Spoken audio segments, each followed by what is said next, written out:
నందమూరి నటసింహం బాలకృష్ణ గారు ఆయన సెకండ్ ఇన్నింగ్స్లో బ్లాక్ బస్టర్ హిట్స్ని అందుకుంటూ దూసుకెళ్లిపోతూ ఉన్నారు. అలాంటి బాలకృష్ణ ఇస్తున్న సినిమా N11 సినిమా షూటింగ్ సమయంలో కాకినాడలో షూటింగ్ జరుగుతున్న నేపథ్యంలోనే అకస్మాత్తుగా షూటింగ్లో గాయాలవ్వడం ఆయన్ని కాకినాడ హాస్పిటల్ నుంచి హుటాహుటిన ఏఐజీ హాస్పిటల్కి తరలించారు అంటూ వచ్చిన వార్త అందరినీ కంగారు పెట్టేసింది. పైగా ఏఐజీ హాస్పిటల్లోని స్పెషల్ డాక్టర్ల బృందం బాలకృష్ణ గారికి అన్ని రకాల టెస్టులు చేసి ఎడమ కాలికి గాయం అయిందని, మజిల్ బాగా క్రష్ అవ్వడం, పైగా రక్తం కూడా గడ్డకట్టుకోవడంతో ఒక సర్జరీ చేయాల్సి ఉంటుందని డాక్టర్లు వెలుగులోకి తీసుకొచ్చిన హెల్త్ బులెటిన్ ఈ మధ్య కాలంలో అందరినీ ఆందోళనకి గురిచేసింది. కోట్లాది మంది అభిమానులను సొంతం చేసుకున్న బాలకృష్ణ గారి ఆరోగ్యం గురించి తెలుసుకున్న అభిమానులందరూ సోషల్ మీడియాని వేదికగా చేసుకుని ఆయన పూర్తి ఆరోగ్యంతో తేరుకోవాలని రకరకాల కమెంట్స్ పెడుతున్న వైనం. అయితే ఇలాంటి నేపథ్యంలోనే మరి నందమూరి బాలకృష్ణ గారి కూతురు అయిన నారా బ్రాహ్మణి ఏం చేసిందో తెలిస్తే మనందరం ఆశ్చర్యపోవలసిందే.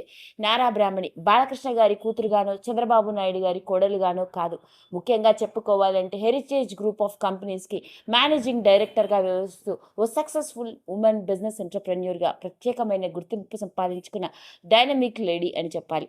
అలాంటి నారా బ్రాహ్మణికి సంబంధించిన ఎన్నో రకరకాల విషయాలు ఎంతో మంది ఆడవాళ్ళకి ఇన్స్పైరింగ్గా ఉంటాయి. అలాంటి బ్రాహ్మణి సోషల్ మీడియాలో పెద్దగా యాక్టివ్గా కనపడరు, కానీ తన కుటుంబానికి సంబంధించిన విషయాల్లో మాత్రం చాలా యాక్టివ్గా ఉంటారు. అన్ని రకాల పండగలు, విశేషాలకి ఫ్యామిలీతో కలిసి గడుపుతున్న సమయం చూస్తున్న ప్రతి ఒక్కరిని కూడా ఆశ్చర్యానికి గురిచేస్తుంది. అలాంటి నారా బ్రాహ్మణి ఎప్పుడైతే తన తండ్రికి ఇలా గాయం అయిందని జరిగిందో ఏఏజీ హాస్పిటల్లోని ప్రత్యేక డాక్టర్ల బృందాన్ని కలిసి తన తండ్రి ఆరోగ్య పరిస్థితి గురించి కూడా తెలుసుకున్నారట. పైగా సర్జరీ అయిన తర్వాత 3 వారాల పాటు కంప్లీట్గా రెస్ట్ అవసరమని డాక్టర్లు చెప్పడంతో తన తండ్రిని దగ్గరుండి చూసుకోవడం మాత్రమే కాదు, కంప్లీట్గా రెస్ట్ అవసరమని, షూటింగ్ అంటూ మిగతా పనులంటూ ఎక్కడికి వెళ్ళొద్దు అంటూ తండ్రికి సలహా కూడా ఇవ్వడం జరిగింది.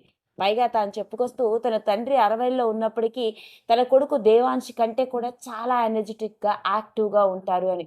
ఓ పక్క సినిమాలంటూ, మరో పక్క పాలిటిక్స్ అంటూ, బసవతారకం హాస్పిటల్కి సంబంధించిన విషయాలు, ఇలా అన్ని పనులను తలమునకలైపోతూ ఉన్నప్పటికీ ఎప్పుడూ తన ఎనర్జీ లెవెల్స్ తగ్గవని, ఎంత బిజీగా ఉన్నా కూడా ఇంట్లో ఉంటే మాత్రం అందరితో చాలా యాక్టివ్గా కలివిడిగా ఉంటూ అందరినీ చాలా హ్యాపీగా ఉంచేలా చూసుకుంటారు.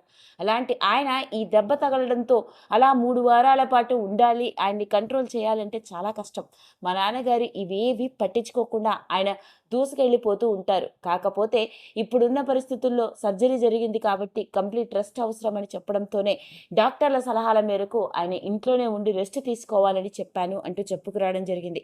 అంతేకాదు, తన కొడుకు కంటే తన తండ్రి చాలా ఎనర్జెటిక్గా యాక్టివ్గా ఉంటారని, తన తండ్రిని చూసి చాలా ఇన్స్పైర్ అవుతూ ఉంటాను అంటూ నారా బ్రాహ్మణి బాలకృష్ణ గారికి సర్జరీ జరిగిన తర్వాత ఆవిడ వెలుగులోకి తీసుకొచ్చిన విషయం వివిధ రకాల సోషల్ మీడియా కథనాల ద్వారా వెలుగులోకి వచ్చి ఆశ్చర్యంగా మారింది. ఏది ఏమైనప్పటికీ నందమూరి నటసింహం బాలకృష్ణ గారు పూర్తి ఆరోగ్యంతో తేరుకోవాలని కోరుకుంటూ మనం కూడా గెట్ వెల్ సూన్ అని కమెంట్స్ పెట్టేద్దాం. ఈ వీడియో కనుక మీకు నచ్చినట్లయితే లైక్ చేయండి, షేర్ చేయండి, సబ్స్క్రైబ్ చేసుకోండి. మరిన్ని వీడియోస్ కోసం పక్కనే ఉన్న బెల్ ఐకాన్ని నొక్కడం మాత్రం